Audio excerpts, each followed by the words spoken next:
Welcome to the Bullpen.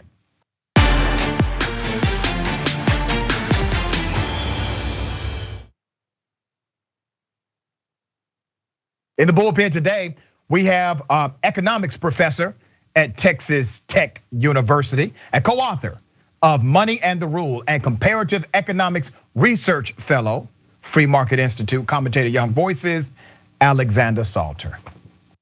Wow, impressive guy. Mr. Salter, how are you? I'm doing really well. Thank you for having me. Thank you for being here, Professor. We're gonna chop it up about socialism versus capitalism. I don't want to presume what you know or believe about those comparative dynamics. So if you would, give us your sentiment as it relates to those two operations. Sure. So obviously I'm in the pro-capitalist camp. I think that that's pretty clear from my track record of publications. The recent public conversation that surrounded capitalism and socialism has been both exciting and frustrating.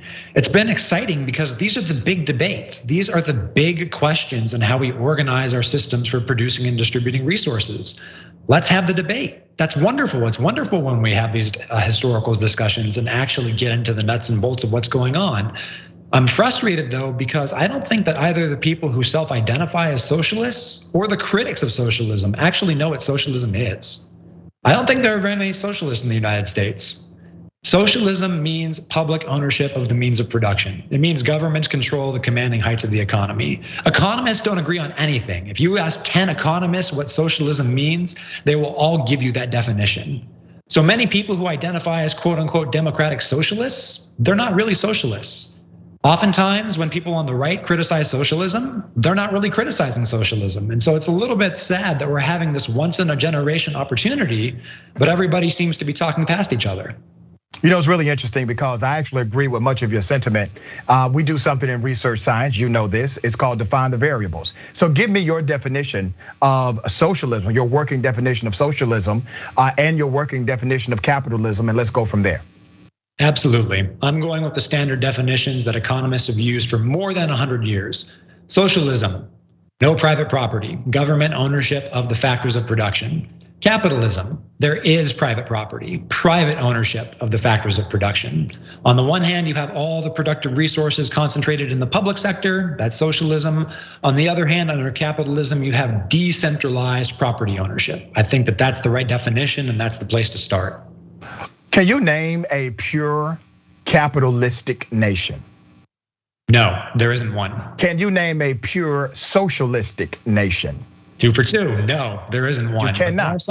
There are some that come much closer than others. So here's my point, Professor. Here's my point to you.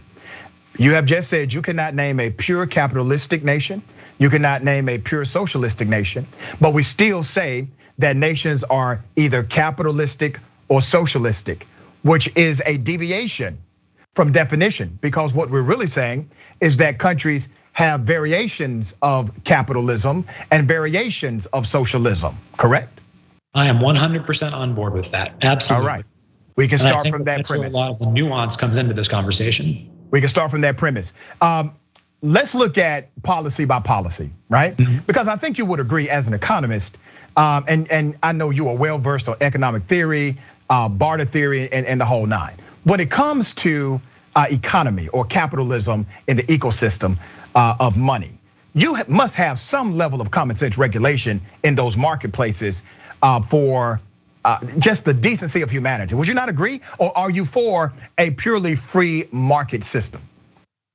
I think that you do need rules governing market outcomes. I don't think that necessarily those rules have to come from the public sector. I think if you look at a lot of times and places, just for self-interested reasons, a lot of businesses will self-regulate. Maybe you say we need more than that. A lot of times industries come up with voluntary codes of compliance. Those also do a good job of governing firm behavior and making sure that producers, who obviously know way more about their good than consumers do, don't take advantage of the little guy. Now, whether or not you want regulation really depends on what your goal is. Are we talking about keeping products safe? Are we talking about getting a specific distribution of income, purchasing power equality across people? Let's define what the goal is, and then we can focus on smart, common sense solutions to try and get those goals in terms of. Let me tell you some of the goals. So let me tell you some of the goals. Obviously, if you're talking about tort law, you're referencing product safety, right? So you need regulatory standards to make sure that companies not only have an incentive to produce products that are safe, but they also have incentives to give fair warning if there could be unsafe practices, use, etc. And there's common sense remedy when there's a manufacturing issue. So that's regulation in the marketplace of business. Another regulation that I like is the regulation of a minimum wage requirement, because without any level of minimum wage requirement, you will have people being paid $4, $5, $6 an hour. Now that will fluctuate with the economy, right? The number of jobs available compared to the number of people willing to work them. So that will fluctuate, but we know for sure that in certain market settings, a capitalistic or purely capitalistic system will always take advantage of that marketplace dynamic without regulation whatsoever. So those are some common sense regulations. Also, the regulation against discriminatory behavior that could be gender bias or race bias. We don't want to see that in our workplaces either, right? That's a common sense regulatory factor. Would you not agree? I'm certainly on board with the Civil Rights Act. The minimum wage, though, I suspect that you and I disagree. I'm not a fan of the minimum wage. I actually think that the economic literature on this that shows that it really takes the bottom rung out of the employment ladder is pretty convincing. And I think the reason is a lot of this debate has been looking at the wrong outcome or the wrong goal. We're all asking, does the minimum wage destroy jobs? Do people actually get unemployed when the minimum wage gets raised? And oftentimes the answer is no. But that's not what economics predicts. Economics predicts that when the minimum wage gets raised, workers are going to see some of their hours cut. And that result does hold up a lot stronger in the literature when we actually research this. So it's all well and good to say we want people to earn $15 an hour. I'm certainly on board with the sentiment. But on the one hand, we have to ask, where are workers better off? Where they're earning a lower wage, but they're able to get 40 hours a week? Or whether they're getting a higher hourly wage and they can't get all their hours and so they can't make ends meet. So I think that there are some complicated trade-offs that we have to look at here. And I think that the body of the evidence shows that the minimum wage, while well-intentioned, does more harm than good. Well, let me give you a contrast narrative to that, because what we've seen, even though every time there was a debate about increasing the minimum wage, everyone on the right said this is going to destroy jobs. You know what happened? Marketplace correction happened. You're an economist, you know that. It did not lead to the massive job losses that people said it would lead to. There was a marketplace adjustment for that increase every single time. The issue is inflation. You have a dollar that is purchasing less and less and less. I'm for increasing the minimum wage. I'm also for increasing it based on regional opportunity, because one region is more expensive than the other. If you have a uniform minimum wage, let's say it is $15 an hour. Well, you have some cities, it costs $21 an hour to survive in that city, not 15, right? So you still don't have a problem solved in that particular regional economy or economic reality. If you take this based on what's called a graduated approach, right?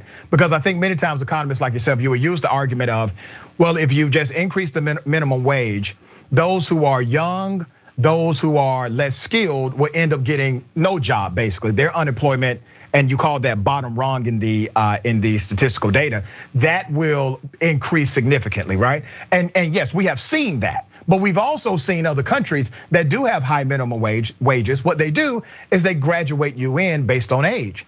And so while they have a standard or a federalized minimum wage that's high, $15 an hour and more comparatively speaking, they also have a different set for a younger worker to make sure younger workers are still able to get that experience. And as a trade-off, they're able to also have those 40 hours.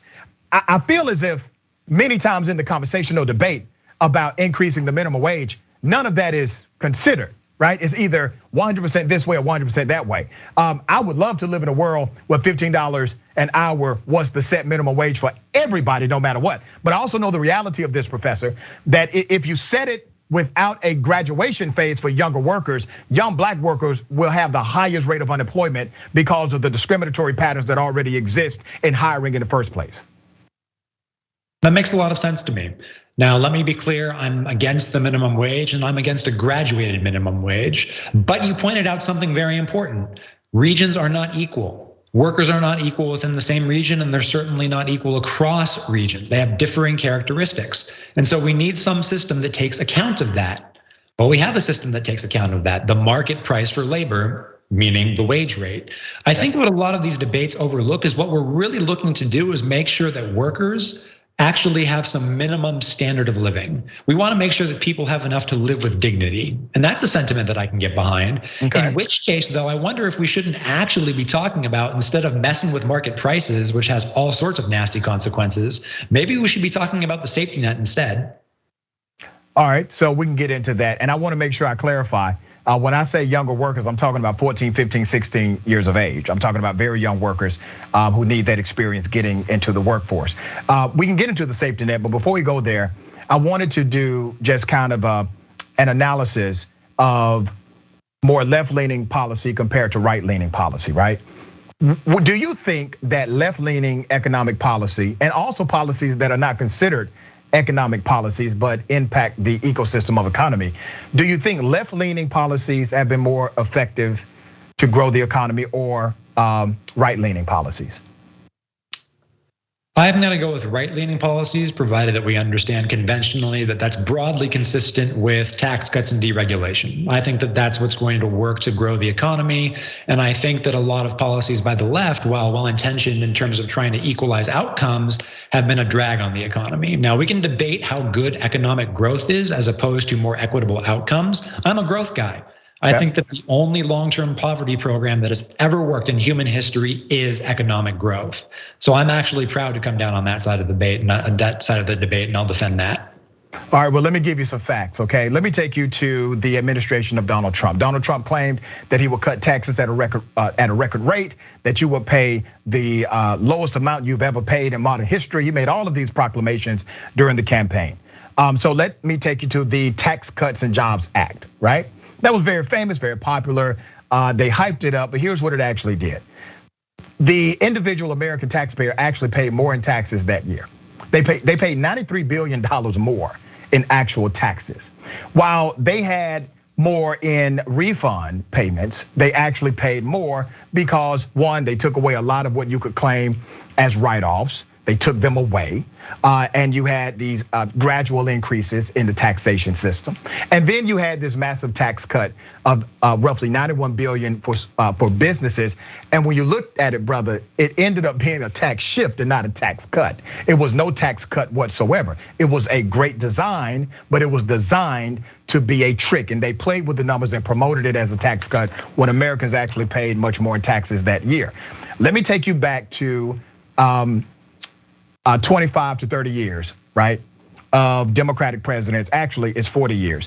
So under Democratic presidents, black families grew their income an average of about $1,000 a year.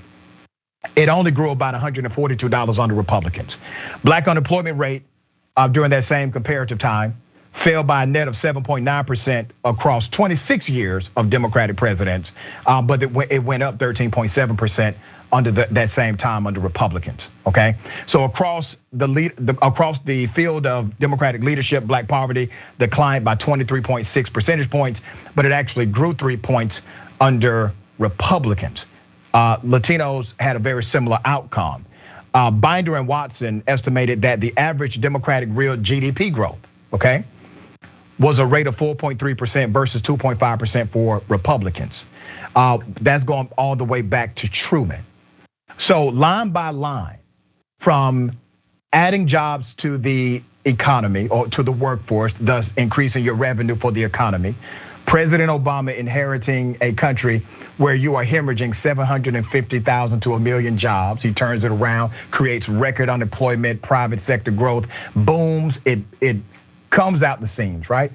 He doesn't get the credit for it on the economic side. And even with a historical comparison all the way back to President Truman, Democrats have increased GDP growth, private sector growth, non-farm growth at a rate much higher than Republicans have every single administration, without exception, by the way. Not one exception to that rule. So how is it that you as an economist, you will still say that those with right-leaning policies are better for economic growth when the data is contrary to your conclusion? Excellent questions. I think I'll take them in order. Let's start with the tax. I'm actually fully in agreement with your analysis of what the tax cut did. All of that sounds great to me. Closing loopholes, fewer deductions, simplifying the tax codes. I like that. But you agree then it was a lie. It was a lie then, Professor, right? A political lie when Trump said you're going to pay less in taxes. That was a lie. I don't think it was a lie, because we have to distinguish between, on the one hand, tax rates and tax revenues. You cited a figure saying that Americans paid about 90 billion more in tax revenues, right? That's not necessarily inconsistent with a tax cut if compared to what was going on under the previous tax rates. We're doing so much more productive economic activity that we generate more tax revenue. In general, simplifying the tax code and at the same time expanding the base is the way to go in terms of both increasing efficiency and equity. Okay. So I'm actually a pretty big critic of the Trump administration. I don't think it was good for this country, and I didn't support it. I think the Tax Cuts and Jobs Act was one of the things that administration did that had a good track record, and I'm proud to defend it. When it comes to the other statistics, again, I'm sure you're 100% correct. My issue with that is if you look at the influence of who's in the Oval Office, who's in the White House, we all pretend that the president has a lot more power over the American economy than the president has. We can say that President Obama inherited a mess and he sort of got blamed for that. I'm sympathetic to that. He shouldn't have gotten blamed for it. He inherited it, but neither did he really turn it around, because there are economic forces that are pushing markets to do what they do. We have to discuss the policies that Congress is passing, right? Legislation is not the same across all these things. Taxes, transfer payments, all sorts of variables that matter are changing. And so we can't just line up the economic growth statistics with administrations and say, oh, Democrats were in the black, oh, Republicans were in the red. It just doesn't work like that. I think you understand this. The economic literature and show that lower tax policies and lighter regulatory touches are generally good for most Americans. So let me push back on that. My producers are telling me we're almost out of time.